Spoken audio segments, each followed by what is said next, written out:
இயேசு அவரிடம், பார்வை பெறும், உமது நம்பிக்கை உம்மை நலமாக்கிற்று என்றார். லூக்கா 18:42 இன்றைக்கு உலக கண் பார்வை தினமாக நம்ம கொண்டாடிட்டு வராங்க. ஒவ்வொரு வருடமும் அக்டோபர் மாதம் 2ஆம் வியாழக்கிழமையை உலக கண் பார்வை தினமாக கொண்டாடிக்கிட்டு வரோம். இந்த கண் பார்வை இல்லாமல் இருக்கிறது மிகப்பெரிய ஒரு குறைபாடு, மிகப்பெரிய வேதனை. ஆனால் பார்வை இருக்கிறவர்களை விட பார்வை இல்லாமல் இருக்கிறாங்க பாருங்க, அவங்களுக்கு சிறந்த ஞானம், சிறந்த அறிவு இருக்கு. அதாவது நம்ம ஒரு முறை அவங்கள தொட்டு பார்த்துட்டு வந்துட்டோம்னு வச்சுங்களேன், நம்ம ஒரு சில நேரங்கள் கொஞ்ச நாள் கழிந்து நம்ம அவங்கள போய் பார்க்கும்போது நம்ம தொட்டு பார்த்தே நம்ம யாருன்னு நமக்கு சொல்லுவோம். அந்த அளவுக்கு அவங்களுக்கு அந்த உள்ளு உணர்வு அதிகமாக இருக்கும்.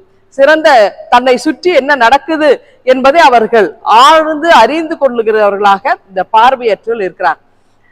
ஒரு முறை பார்த்தீங்கன்னா ஆண்டவராக இயேசு கிறிஸ்துவ அப்படி எருசலேமுக்கு போகும்போது அந்த போற வழியில இந்த பார்வையற்ற ஒரு மனிதர் உட்கார்ந்துட்டு இருக்கிறார்.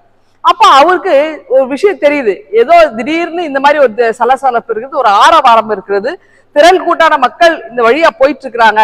அப்ப யார் அது அப்படின்னு ஒரு தேடலில் அவர் ஈடுபடுகிறார். இயேசு இந்த வழியாய் பயணிக்கிறார் அப்படின்னு சொன்ன உடனே இயேசுவை குறித்தும் இவர் அறிந்திருக்கிறார். இயேசு யார் என்பதை இந்த 2 பார்வையற்ற ஒரு மனிதன் தெரிந்து வைத்திருக்கிறார். அதுதான் பெரிய ஆச்சரியம். அப்ப அவர் ஆண்டவரடி போற வழியில அவர் என்ன பண்ண சத்தமா கூப்பிடுறார், தாவீதின் குமாரனே எனக்கு இறங்கும் அப்படின்றார்.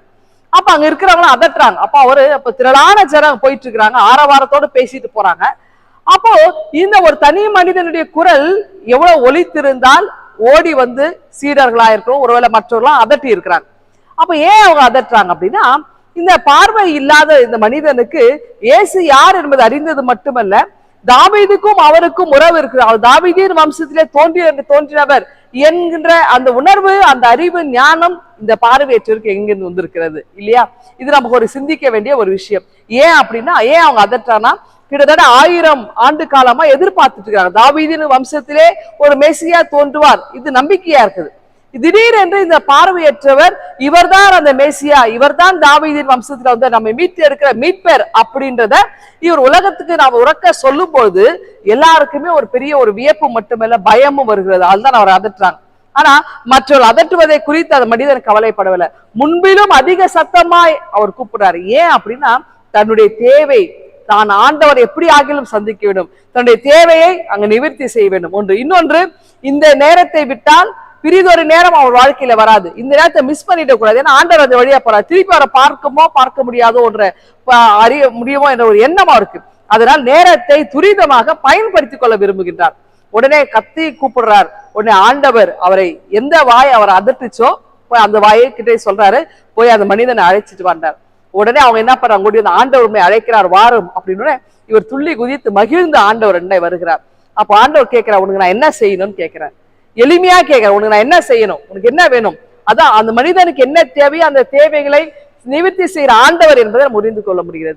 உடனே அவர் சொல்றான், பார்வை பெறணும், வேற ஒண்ணும் எனக்கு வேண்டாம், எனக்கு வேற எந்த எனக்கு பெரிய பெரிய விஷயம் எனக்கு ஒண்ணும் கிடையாது, எனக்கு பார்வை இருந்தா போதும். இந்த உலகத்திலே நான் இந்த பார்வை இல்லாதனால் எவ்வளவு வேதனைகளை அனுபவித்தேன், இதுல நான் வெளியே வரத்துக்கு எனக்கு 2 பார்வையும் வேண்டும் அப்படின்னு ஆண்டவர், நீ நம்பினபடியே விசுவாசத்தின்படியே நீ நலம் பெற்று குணமாக்கிட்டு, உன்னை நம்பிக்கைதான் குணமாக்குறது போ அப்படின்னு அந்த மனிதனை அனுப்புகிறார். அப்போ அந்த மனிதனும் பார்வை அடைந்தவராய் ஆண்டவரை புகழ்ந்து துதித்து இயேசுவுக்கு பின்னாக போன மக்கள் கூட்டத்தில் இவரும் ஒருவராக இருக்கின்றார். பாருங்க, அதாவது நம்பிக்கையோடு ஆண்டவர் என்னை தேடி வரும்பொழுது ஆண்டவர் அங்க அற்புத சுகம் கொடுக்கிறார்.